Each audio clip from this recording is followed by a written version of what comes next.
Tara Reade. Most people heard the name Tara Reade. Many of my viewers have. Wolfpack. We've heard it because they know of the story of at the time, an intern who was working at working for Joe Biden back in the Senate when he was in the Senate, back around between 92 and 93. For a little less than a year, she worked for Joe Biden. She was on staff. And she reports that Joe Biden touched her inappropriately. It was a sexual assault, according to Tara Reade. And she came forward with this information, and she was summarily dismissed. First, she was ignored. She wasn't even dismissed.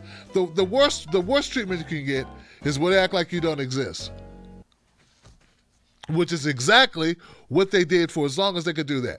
And in fact, they did that all the way up until they acted like she never reported anything. It was total avoidance by corporate media that there was this woman who was making allegations against Joe Biden of an incriminating fashion, sexual assault, 92, 93. They act like nothing happened. They walked around with their ears covered. And then suddenly, after Bernie Sanders suspended his campaign, they started talking about it a little bit, because now that you got Bernie out the way, I guess we can go ahead and, we'll go ahead and mention your story now that, now that it can't hurt Biden, because we would hate to hurt Joe Biden.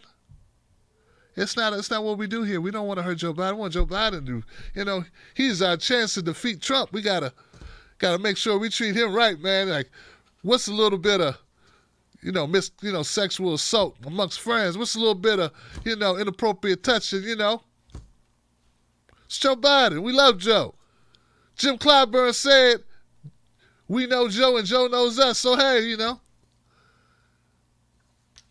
So once they stopped ignoring the story, they did the next worst thing. They started dismissing it, Johnson. And they quickly panned it. Said it lacked evidence. Said there was no one to corroborate the allegations. Said that it's unbelievable. It could have never happened. Things of this nature. And though she says, Miss Reade in her story, she says that she told a sister, she told her brother, she told her mother. Not good enough for them. Well, something happened today. May have been yesterday, actually. Well, I stumbled upon it today. It was sent to me by a number of people, and it's on Twitter, and it's available. The Intercept published a clip from a phone-in show, a Larry King Live show, where it appears that Tara Reade, or it sounds like Tara Reade's mother, called into the Larry King Live show back in 1993 and told of an incident concerning her daughter at her place of work in the Senate where something happened. Yeah, I'm telling you guys. So here goes that little bit of clip, the clip of Larry King taking that phone call.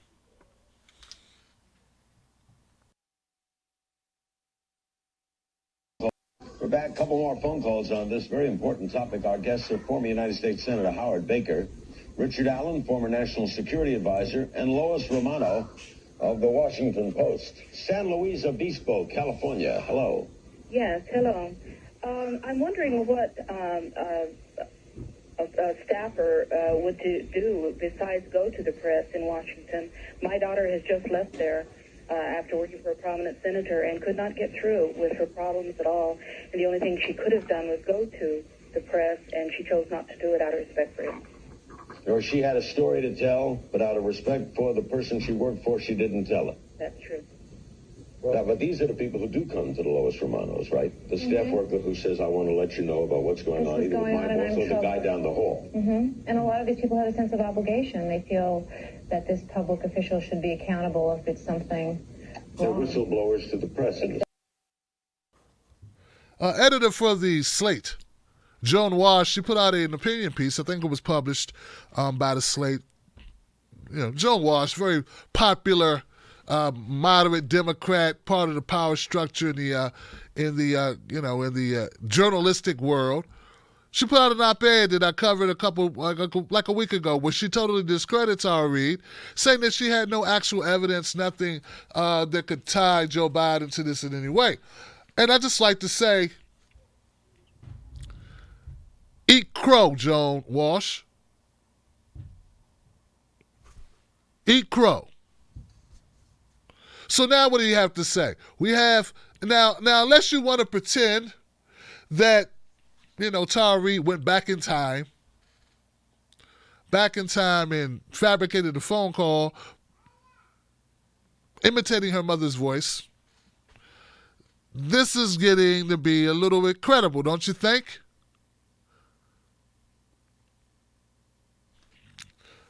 In response to, it begs the question, guys. Obviously, this begs the question. Was that her mom? And Holly Otterburn, who was covering this story, she said, Tara Reade told me this is her mother's voice. This is my mom. I miss her so much, and her brave support of me. Tara Reade's mom was a very strong feminist. She wanted Tara to right then and there report it to the police. As stated, Tara Reade, in the call, mom was expressing her frustration of not having anywhere to turn with the issue. Once again, folks, this points to something happening. Something went down, obviously. Now, if you're going to say that Tara Reade has no credibility, well, you're going to have to, it's becoming more and more credible every minute that this story hangs out there and you ignore it. Now, I've also covered on this show that there have been a couple of people who have said there should be an investigation. Not just an investigation either. Bernie Sanders and Alexandria Ocasio-Cortez both say there should be a public hearing. Not private behind closed doors, but a public hearing, which is a totally different thing. Of course, I support that. I think it should be examined. Anytime there's allegations that rise to this level, you have to look into it. Or if not, everything that you've covered, everything that you've done before this regarding sexual assault and allegations, whether they be Donald Trump, whether they be someone else like Brett Kavanaugh, or whoever they be, that makes you a hypocrite. It means you're playing politics with the safety of women. You're playing politics when it comes to justice. Because if this was Donald Trump or anybody else on the Republican on the other side of the aisle, would you, MSNBC, CNN, CBS, NBC, all these entities really be so quiet? We already know the answer to that, right? I think that if Bernie Sanders would have jaywalked, they would have put that up on front stage. Oh my God, Bernie Sanders jaywalked, Johnson. We got to go get him. We got to put this everywhere. He jaywalked. Did Bernie Sanders found $1 on the street, on the sidewalk, and not report it? Oh my God, Bernie Sanders found $1. He didn't turn it into the security guards. What does that say about Bernie Sanders' character? The point is, I believe that anything that Bernie Sanders would do, had done, ever, would be front and center. That's why I know that Bernie Sanders was a much better choice for the Democratic Party and for this country, but definitely for the Democratic Party. And if you're comparing Bernie Sanders to Joe Biden, that should have been a walkover. Should have won that walking away, but they coalesce, they all come together, they sandbag Bernie. The bottom line is this: Joe Biden needs to answer for this allegation. I don't care if it was 1993 or if it was 2015. The allegations still exist. And to answer only through spokespeople, through your campaign, to categorically deny anything happened, that's not going to be enough. How can you ask women, progressive women, to vote for a candidate who may have sexually assaulted a woman? Now, some people are making these, they're asserting, well, Donald Trump has, sexual allegations of assault and allegations of sexual misconduct as well. Yeah, here's the thing, though, Johnson, and I want you to listen very closely, Democratic Party. We're not voting for Trump either. Okay? So that doesn't exonerate Joe Biden just because Trump has allegations. Like, what if a woman or a man, because there are men out here who don't feel good about women being assaulted as well. We also don't like it. But there are those of us, like myself, who wouldn't vote for either one of them. So you can't just say, oh, well, Trump's been accused, so we're even. No, what are you...